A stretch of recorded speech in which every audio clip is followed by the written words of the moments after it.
Mari kita membahas mengenai salah satu media yang bisa kita gunakan. Aplikasi ini bisa kita download di Play Store, Google Play Store itu ya, yaitu Al Jazeera, salah satu media Timur Tengah yang dimiliki oleh pemerintahan Qatar ya. Nah ini di sini kita bisa lihat, kita bisa milih beritanya, ada news gitu. Ini di recommendation for you, ini ada tentang Gaza, ada tentang Ukraina, update ini ya. Kemudian masih mengenai Gaza ya, what does the report into Israeli military failures on October 7 say gitu ya. Kita bisa baca ini explainer ini ya, ini berarti rubrik tentang penjelasan itu ya. Ya, ini adalah laporan dari militer Israel mengenai kesalahan total gitu ya untuk mencegah Hamas itu ya, serangan Hamas. Itu tentang ini membahas mengenai serangan 7 Oktober 2023. Investigator mengatakan bahwa serangan yang sangat terkoordinir itu secara kompleks itu ya, itu memerlukan waktu bertahun-tahun untuk merencanakan. Dalam serangan itu total yang meninggal adalah 1.139. Kemudian 250 orang menjadi tawanan gitu. Nah, laporan ini secara detail menulis tentang sejarah miskonsepsi tentang risiko yang dilakukan oleh Hamas ya. Kemudian tidak mengakui atau menerima tanda bahaya gitu ya mengenai serangan itu. Kemudian juga ketidakmampuan militer untuk mengkoordinasikan responnya bagaimana gitu. Jadi ini kita bicara soal laporan yang dibuat oleh militer Israel. Nah, apa itu investigasi yang serupa dalam konteks politik itu secara terus-menerus diblok oleh Perdana Menteri Benjamin Netanyahu ya, dan koalisi sayap kanannya gitu. Nah, di sini dijelaskan bagaimana militer Israel itu mengunderestimate Hamas itu ya, terlalu meremehkan kemungkinan resiko dari serangan Hamas itu.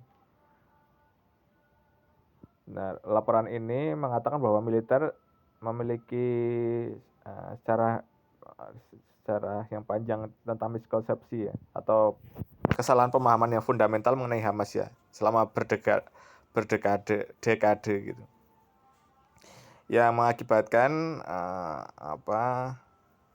senior officer itu mengunderestimate kemampuan, kapabilitas kelompok Hamas ini dan juga intensi mereka terhadap Israel gitu.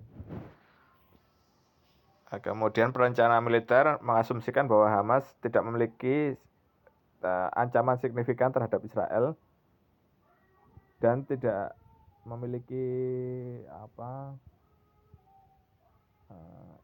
tidak interested pada perang dengan skala besar gitu ya. Bahwa mereka menganggap Hamas itu tidak memiliki keinginan untuk melakukan serangan dengan skala yang besar gitu, menurut investigator dari laporan ini gitu. Kemudian perencana militer ini juga mempercayai bahwa jejaring tunnel di bawah tanah itu ya yang dimiliki oleh Hamas itu secara signifikan itu sudah berkurang gitu.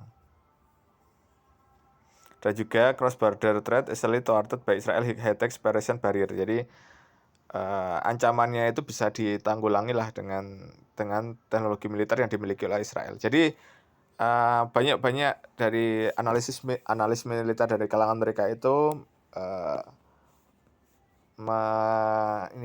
terlalu meremehkan kemampuan Hamas untuk melakukan serangan dengan skala besar gitu. Nah ini bisa teman-teman bisa baca sampai selesai gitu ya. Intinya yang ada di awal tadi ya, bahwa bagaimana laporan ini menjelaskan bagaimana militer Israel itu perencana militer mereka dan juga analis militer mereka itu keliru memahami intensi utama dari Hamas dan ancaman yang bisa diakibatkan oleh Hamas gitu. Jadi itu di Al Jazeera itu banyak ya, kita bisa belajar soal apa yang terjadi di Ukraina gitu, dengan Rusia update-nya seperti apa gitu. Zelensky ketemu dengan Donald Trump dan lain sebagainya. Jadi beritanya kita bisa lihat dari berbagai penjuru dunia gitu ya, dengan cukup lumayan objektif lah gitu. Kemudian juga di Watch ini kita bisa melihat video tentang beberapa hal ya, tentang Zelensky ketemu Trump ini ya. Ini PKK itu kalau nggak salah ada di Pakistan, Pak ya. Oh bukan, Pak Kurdistan Worker Party ya, PKK Kurdistan ya. Ada di daerah Turki, wilayah Turki. Nah kita bisa dengan ini bisa update apa yang terjadi di belahan dunia gitu ya, dengan media Al Jazeera ini ya. Cultural politics yang ada di ini ya, Pan American Trumpism. Wah, jadi kita juga tahu ada apa hiruk pikuk di Amerika Serikat. Kemudian di sini juga kita bisa milih topiknya ya, topiknya gitu, ada ini berita secara umum, kemudian War on Gaza. Jadi rubrik khusus yang membahas mengenai update terbaru di daerah Gaza. Kemudian Fall of Assad ini ya, juga kemarin kan Assad sudah lengser. Ini bisa kita lihat timelinenya gitu. Kemudian ada rubrik opini, sport, olahraga, Middle East, ada di Timur Tengah secara umum, Afrika, Asia, US and Kanada, Latin Amerika, Europe, Asia Pasifik ya. Feature itu tadi bicara soal Squid Games dan juga dalam konteks masyarakat atau kehidupan sosial dari masyarakat Korea gitu. Kemudian peperangan Ukraina, ekonomi, human rights, climate crisis, krisis iklim ya, investigasi, interaktif, in picture, science and technology. Jadi banyak hal yang bisa kita pelajari di sini. Kita bisa sambil belajar vocab dari Inggris gitu ya. Baik secara pasif maupun dengan aktif mendengarkan apa yang ada di Al Jazeera ini. Kemudian kita bisa menggunakan profil gitu ya, sehingga kita bisa melacak reading listnya. Ini saya belum memanfaatkan dengan cukup, cuma baru menyimpan ini ya, Israel created a buffer zone in Lebanon using red phosphorus. Ini kejahatan perang dari dari Israel gitu ya, dengan menggunakan senjata kimia gitu dalam peperangan. Itu teman-teman, jadi silahkan digunakan aplikasi Al Jazeera ini untuk belajar mengenai update-update terkini di dunia, baik di dunia Islam maupun belahan dunia yang lainnya gitu. Dan juga kita juga bisa belajar membaca dan meningkatkan vocabulary kita di dalam bahasa Inggris itu ya. Mungkin itu teman-teman. Assalamualaikum warahmatullahi wabarakatuh.